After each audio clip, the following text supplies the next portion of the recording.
इस पार्ट की शुरुआत होती है और यून चाइल्ड को कॉल करता है। फिर चाइल्ड जब उसका फ़ोन पिक करती है तो उसकी आवाज़ से यून को पता चल जाता है कि चाइल्ड ड्रंक है। तो वो उससे पूछता है कि चाइल्ड क्या तुमने ड्रिंक की है? तो चाइल्ड कहती है हाँ थोड़ी बहुत।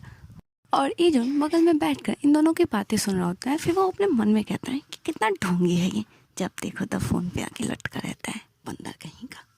फिर यून चाइल्ड से कहता है कि तुम ज़्यादा ड्रिंक मत करना, बाद में तुम्हें बहुत ही ज़्यादा परेशानी होने लगती है। फिर चाइल्ड अपने मन में सोचती है कि मैं हमेशा कितनी खुश होती थी जब ये मेरी केयर करता था, पर पता नहीं क्यों आज मुझे बिल्कुल भी अच्छा नहीं लग रहा है। फिर यून चाइल्ड से पूछता है कि क्या तुमने से सेरा ने मेरे और उसके बारे में कुछ कहा है? तो चाइल्ड कहती है कि नहीं, मैंने तो कुछ नहीं, उसने तो कुछ नहीं कहा। तो फिर यून पूछता है तो क्या तुमने कुछ देखा? तो चाइल्ड कहती है हाँ मैंने देखा। फिर यून कहता है कि देखो तुम जैसा सोच रही हो ऐसा कुछ नहीं है। लेकिन तभी चाइल्ड ज़ोर से चिल्लाती है क्योंकि जब वो ड्रिंक डाल रही थी अपने ग्लास में तो वो उसके कपड़े के ऊपर गिर जाता है और वो फ़ोन वहीं पे छोड़कर भाग जाती है वॉशरूम में।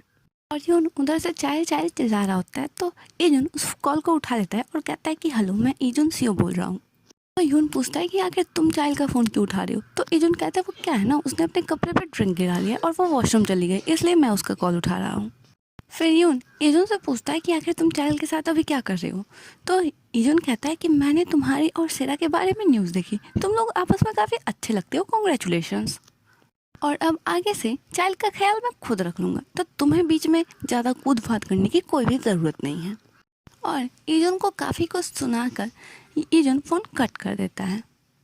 उसके बाद ये सीन यहीं पे कट होता है और टुमारो मॉर्निंग का सीन दिखाया जाता है जहाँ चाइल्ड जब उठती हैं तो उसे 5 मिनट तो खुद को समझने में ही लग जाते हैं कि आखिर मैं हूँ कहाँ। फिर जब उसे एहसास होता है कि वो ईजुन के घर में है तभी ईजुन अंदर एंटर कर जाता है।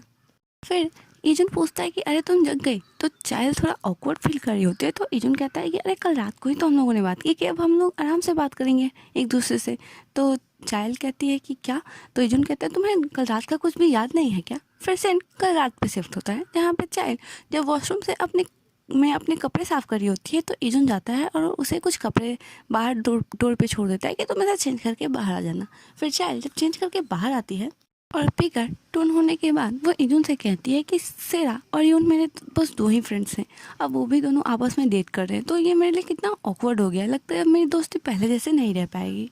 मैं जिन्हें भी पसंद करती हूँ वो सब मुझे छोड़ के चले जाते हैं, लगता है अब मुझे किसी को पसंद ही नहीं करना चाहिए। तो ईजुन कहता है अरे तुम ऐसा क्यों सोच रही हो, ऐसा कुछ नहीं होता।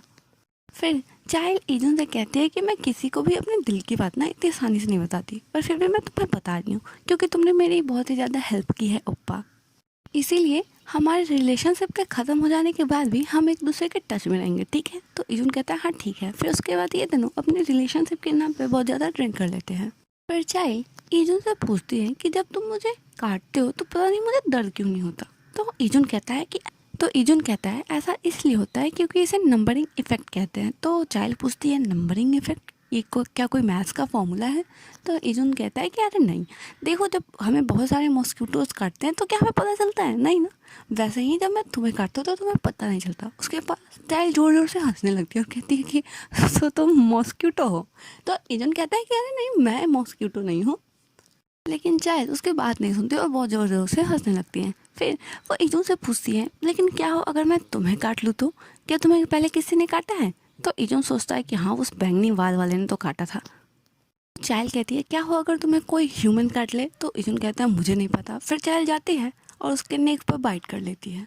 और सीन सीधा प्रेजेंट में शिफ्ट होता है जहाँ पे चाइल्ड जब ईजुन के गर्दन पे देखती है तो उसके काटे हुए का निशान होता है, जिसे देखकर चाइल्ड सोचती है कि हे भगवान ये मैंने क्या कर दिया, अब आप मुझे उठा लीजिए और ले जाके अफ्रीका के जंगलों में फेंक दीजिए।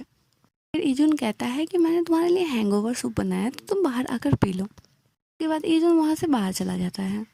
फिर ये सीन यहीं पे कट हो जाता है और चाइल्ड के फिल्मिंग साइट का सीन दिखाया जाता है जहाँ पे चाइल्ड जब पहुँचती है तो वो सभी से मिलती है। उसके बाद उसका मैनेजर उसे मैसेज करके बताता है कि मुझे ना तुमसे कुछ बात करनी है। फिर जब वो बाहर आती है तो देखती है कि सीढ़ियों पे बैठा हमारा चिकना चमकीला थोबड़ा यानी कि लियोन रो रहा होता है। और ये एपिसोड यहीं पे ख़त्म हो जाता है। तो stay tuned, thank you for watching.